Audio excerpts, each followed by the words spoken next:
Have you ever met someone for the first time and instantly felt like something was off, even though they seemed perfectly polite? Or maybe you've walked into a room and immediately sensed tension without anyone saying a word. That invisible radar you have, that gut feeling, it's not magic and it's not random. Carl Jung spent decades studying the human psyche and discovered that we are constantly broadcasting who we are through unconscious signals, patterns, and behaviors that most people never learn to decode. But once you understand these psychological truths, you can read anyone like an open book within minutes, sometimes even seconds. Jung believed that human beings are far more transparent than we think. We walk around believing we're in complete control of how we present ourselves to the world, carefully managing our image, choosing our words, crafting our social masks. But Jung revealed something radical. Beneath every conscious performance lies an unconscious truth that always leaks out. He called this the shadow, the hidden parts of ourselves we refuse to acknowledge, and it shows up everywhere, in the way someone laughs too loudly at their own jokes, in the way they avoid eye contact, when certain topics come up, in the subtle tension that appears in their jaw when they feel threatened. These are not random quirks, they are psychological fingerprints. Let me give you an example. Imagine you're at a dinner party and someone is telling a story about their recent promotion at work. They're smiling, their voice is confident, they seem genuinely proud. But as they talk, you notice their hands are clenched under the table. Their shoulders are slightly raised. When someone congratulates them, they deflect with a joke. What's really happening here? Jung would say this person's conscious mind is celebrating success, but their unconscious mind is terrified of being exposed as a fraud. This is what he described in his concept of the persona versus the shadow. The persona is the mask we show the world, the version of ourselves we want others to believe. The shadow is everything we've buried, our insecurities, our fears, our shame. And here's the key. The shadow always finds a way to surface, no matter how hard we try to hide it. Most people go through life completely unaware of their own shadow, which means they have no idea how much they're revealing about themselves in every interaction. But when you start paying attention, when you learn to spot these unconscious leaks, you gain an almost supernatural ability to understand what's really going on beneath the surface. You stop listening only to words and start reading the entire person, their body language, their energy, their contradictions, their silence. This is not about judging people or manipulating them. It's about seeing reality clearly instead of accepting the carefully constructed illusions we all present. Jung wrote in his work, Psychological Types, that every person operates through a dominant function, a primary way they interact with the world. Some people are driven by logic and analysis. They need facts, data, structure. Others are guided by emotion and intuition. They trust their gut feelings and prioritize connection. Understanding someone's dominant function is like finding the key to their entire operating system. When you recognize whether someone is a thinker or a feeler, an intuitive or a sensor, you can predict how they'll react in almost any situation. You'll know what motivates them, what threatens them, what they value most. Here's how this plays out in real life. Let's say you're negotiating with someone, maybe a business deal, maybe trying to resolve a conflict. If that person is a dominant thinker, they need logic. Give them data, show them the rational path, appeal to efficiency and fairness. But if they're a dominant feeler, logic alone will never win them over. They need to feel understood. They need emotional validation. They need to trust you on a personal level. If you approach a feeler with cold facts and ignore their emotional experience, you've already lost. If you approach a thinker with too much emotion and not enough structure, they'll tune you out. Most miscommunication happens because people assume everyone processes information the same way they do. Jung showed us that's completely false. Now let's talk about projection, one of Jung's most powerful insights. Projection is when we take something we don't like about ourselves and unconsciously place it onto someone else. We see in others what we refuse to see in ourselves. This happens constantly, and once you understand it, human behavior becomes almost predictable. Think about the person who's always accusing others of being selfish. What does that tell you? It tells you they're terrified of their own selfishness. Or the person who's obsessed with calling out liars. They're usually the ones bending the truth the most. Jung explained this in his essay on the shadow, where he stated that everything that irritates us about others can lead us to an understanding of ourselves. When someone has a strong, irrational reaction to something, especially when it seems out of proportion, that's projection in action. And the beautiful thing is, once you recognize projection, you can see past someone's accusations or judgments and understand what they're actually struggling with internally. I want you to think about your own life for a second. Is there someone who irritates you more than they probably should? Someone whose behavior just gets under your skin in a way that feels almost personal? That's your own shadow talking. That person is reflecting back something you haven't accepted in yourself. This doesn't mean you're exactly like them, but it means there's an unconscious connection, something unresolved that you're projecting outward. And here's the important part. When you recognize this in yourself, you stop being controlled by it. You stop giving that person power over your emotions. You see the situation clearly. Let's shift gears and talk about something Jung called synchronicity, which is closely related to reading people. Synchronicity is the idea that meaningful coincidences aren't random. They're reflections of the unconscious mind at work. Have you ever thought about someone and then they texted you moments later? Or needed advice and then randomly overheard a conversation that gave you the exact answer you were looking for? Jung believed these weren't accidents. He argued that the unconscious mind is connected to something larger, a collective unconscious that all humans share. This might sound mystical, but here's the practical takeaway. Your instincts about people are often more accurate than your conscious thoughts. When you meet someone and feel an inexplicable sense of trust or distrust, that's not paranoia or wishful thinking. That's your unconscious mind picking up on patterns, micro-expressions, tonal shifts, energy, things your conscious mind can't process fast enough.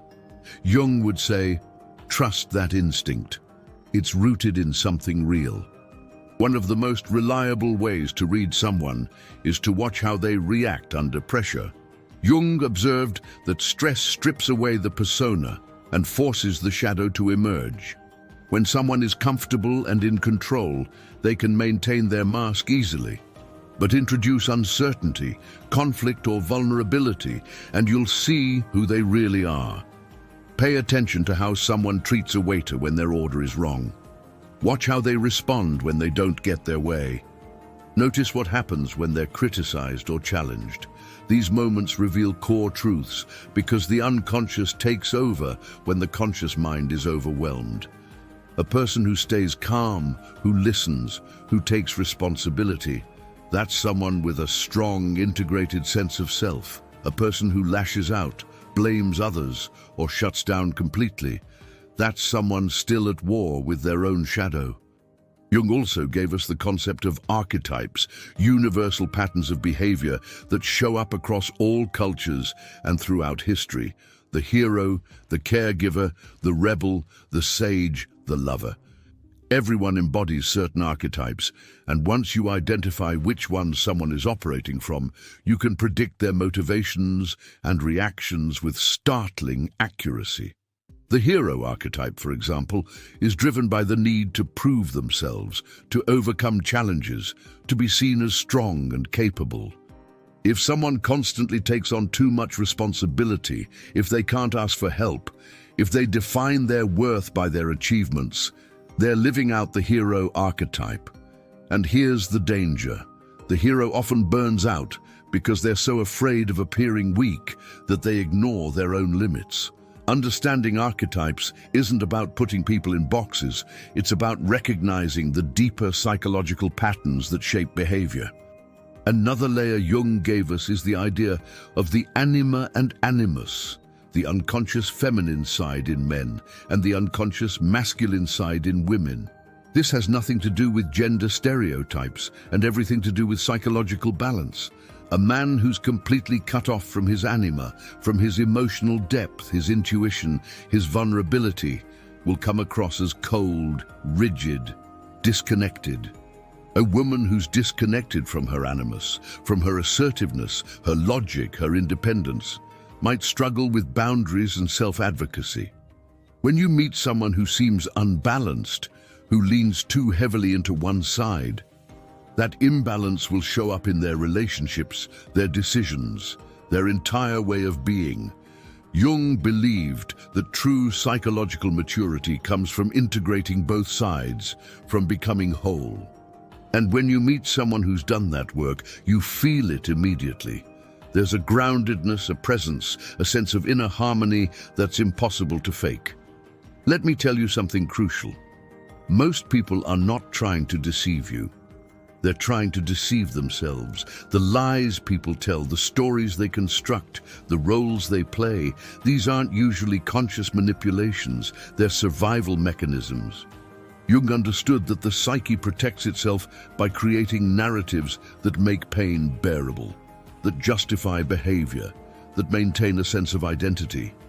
When someone is defensive, when they rewrite history to make themselves the victim or the hero, they genuinely believe their version of events. This is what Jung meant when he said, people will do anything, no matter how absurd, to avoid facing their own soul.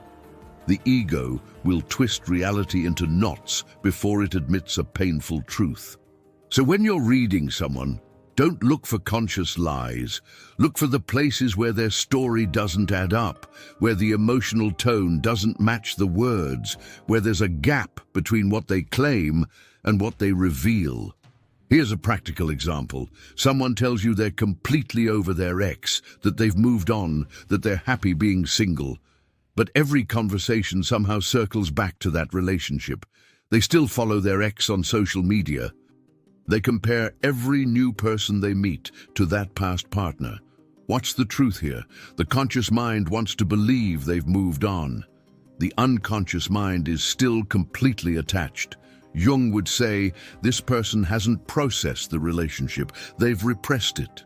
And repression doesn't make things go away, it just pushes them into the shadow, where they continue to influence behavior unconsciously.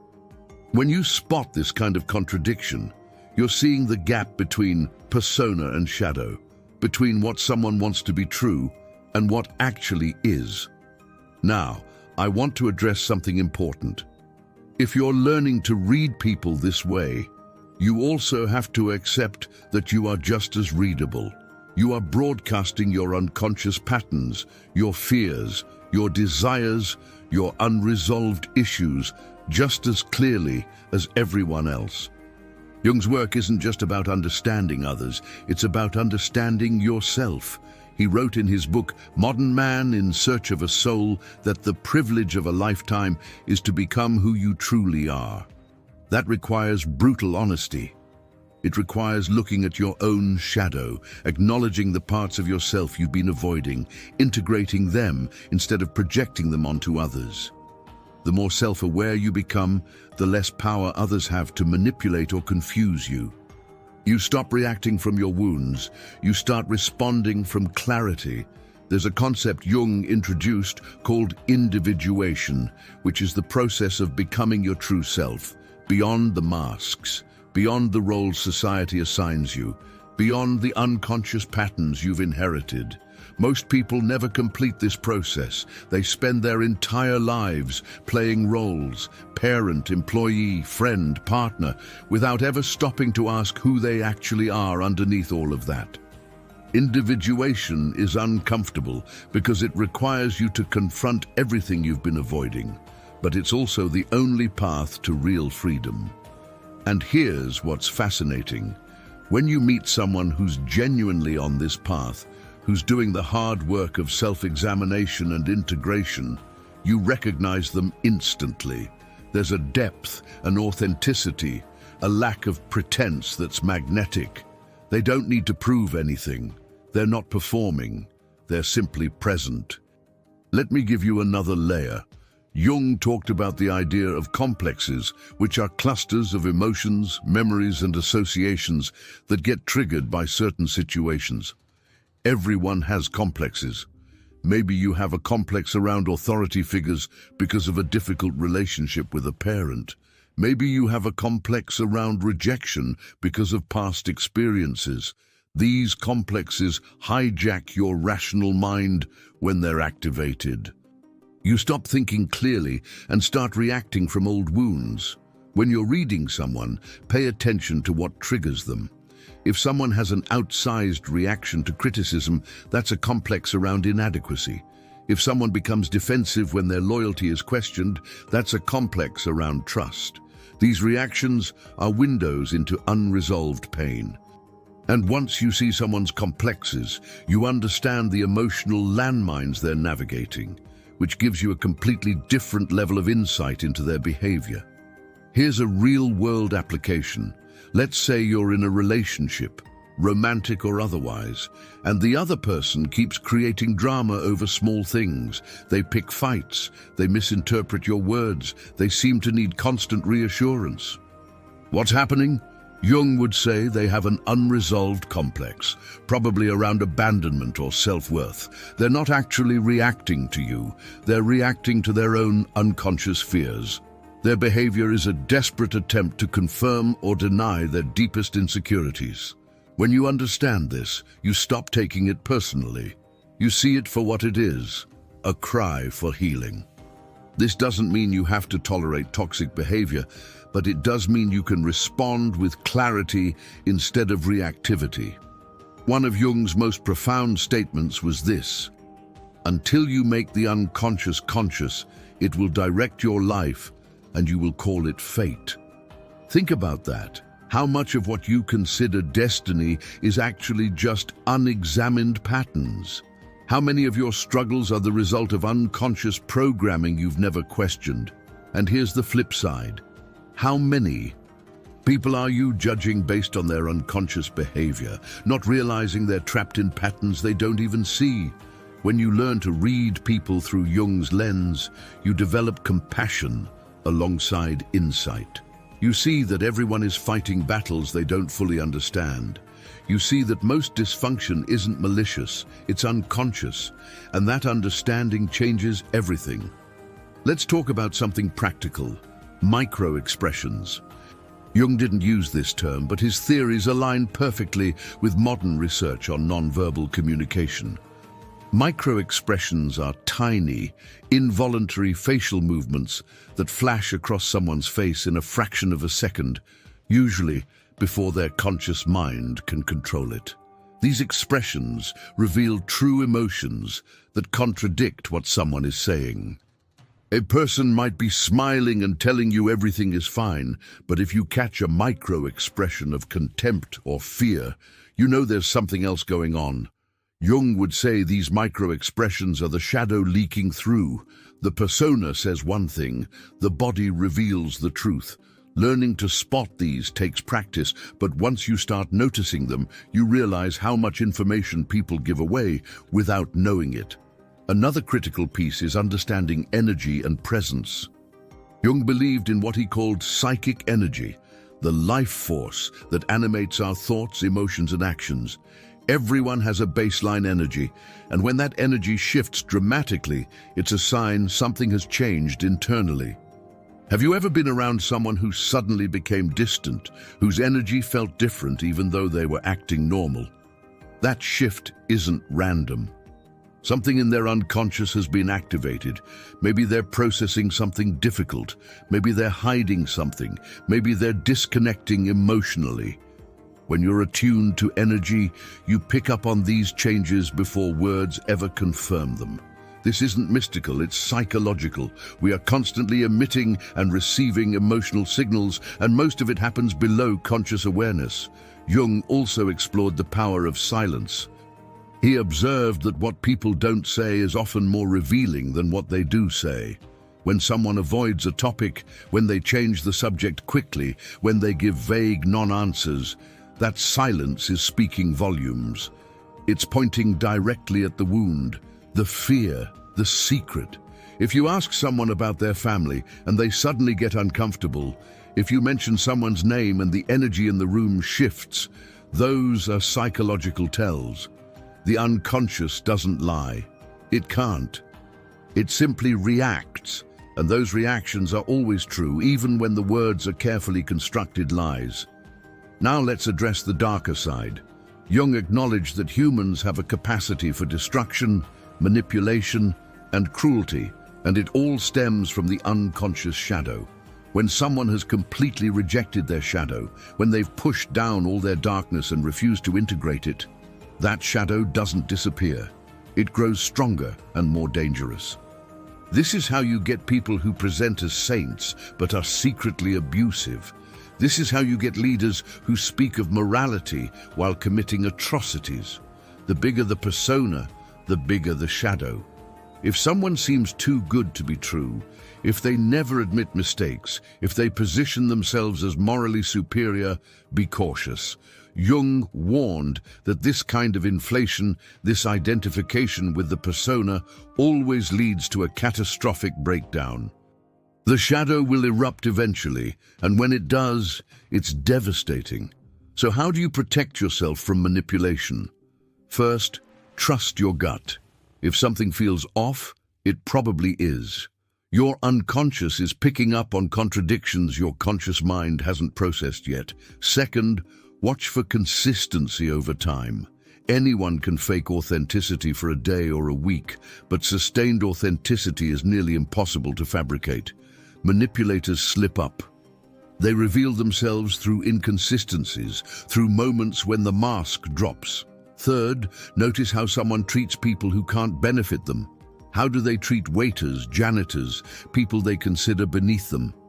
That's where the real character shows.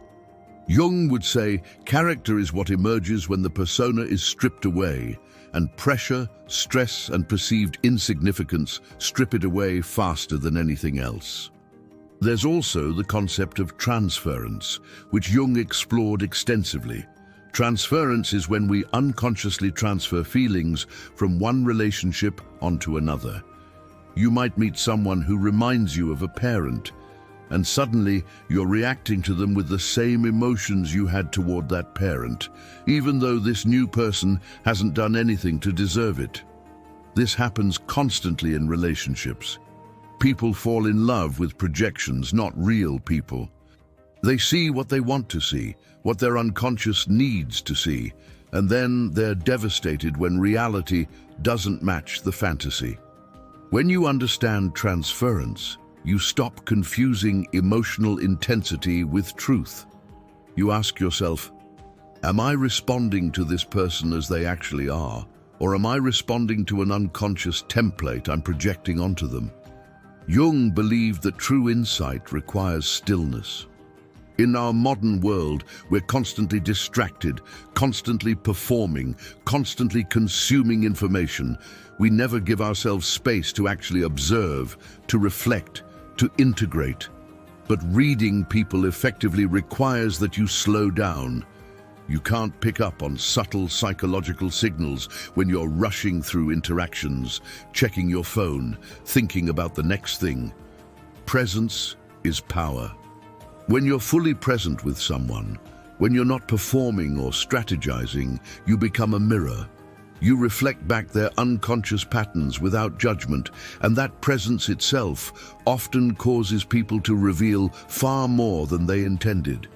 Here's something Jung emphasized repeatedly. The goal of understanding people isn't control, it's connection. When you truly see someone, when you understand their fears, their struggles, their unconscious patterns, you can meet them with empathy instead of judgment. You can communicate in a way that actually reaches them instead of bouncing off their defenses.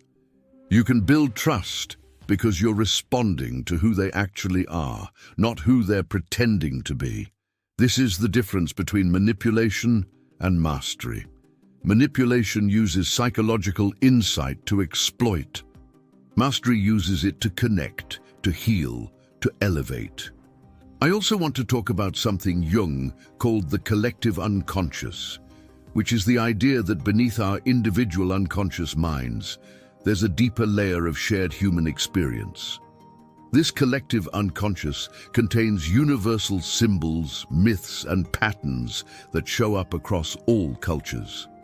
When you understand these universal patterns, you can read not just individuals but entire groups, entire cultures. You start to see how societies operate from collective shadows, how nations project their unresolved issues onto other nations, how humanity as a whole is playing out the same archetypal dramas over and over. This might seem abstract, but it has practical implications. When you recognize that everyone is influenced by forces larger than themselves, you stop expecting people to be purely rational. You understand that cultural programming, generational trauma, and collective myths shape behavior in ways most people never examine. Let me bring this back to something concrete. If you want to actually apply Jung's insights, start with observation. For the next week, commit to really watching people, not just listening to their words, but watching their body language, noticing their energy shifts, paying attention to what they avoid talking about. Watch how they react when they're praised versus when they're criticized. Notice the contradictions between what they say and what they do. And most importantly, start observing yourself with the same intensity. What are your patterns? What triggers you? Where do you project? Where are you still wearing masks? Jung's entire framework collapses if you use it only to analyze others while remaining blind to your own unconscious. The work is mutual. The insight flows both ways. One last thing before we close. Jung wrote something that changed how I see human relationships forever. He said, "The meeting of two personalities is like the contact of two chemical substances. If there is any reaction, both are transformed." Every interaction you have is an opportunity for transformation, but only if you're willing to engage at a deeper level. Most people skim the surface their entire lives. They trade pleasantries. They perform their roles. They never risk real vulnerability or real honesty.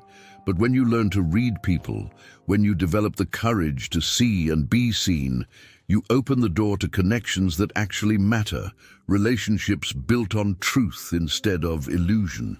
This perspective Carl Jung offers isn't the only way to understand human psychology, and it certainly isn't a definitive rulebook for reading people. Psychology is complex, and different frameworks offer different insights. Jung's theories are a powerful lens, but they're one lens among many. The goal here isn't to claim absolute truth, but to give you tools for deeper awareness, for recognizing patterns, for seeing beyond the surface. Whether you adopt Jung's framework fully or simply use pieces of it, the real value is in developing your capacity to observe, to question, to look beneath the masks we all wear. Some might argue his ideas are too symbolic, too focused on the unconscious, and that's a valid perspective. The point is to think critically, to reflect on what resonates with your experience, and to remain open to multiple ways of understanding the human mind. Now, I want to hear from you. Have you ever instantly read someone correctly based on pure instinct? Or maybe you missed the signs and only realized later what was really going on? Drop your experience in the comments. And if this video gave you a new way of seeing people, hit that like button and share it with someone who needs this insight. Subscribe if you want more deep dives into psychology, philosophy, and the truths that actually change how you move through the world. Let's keep this conversation going.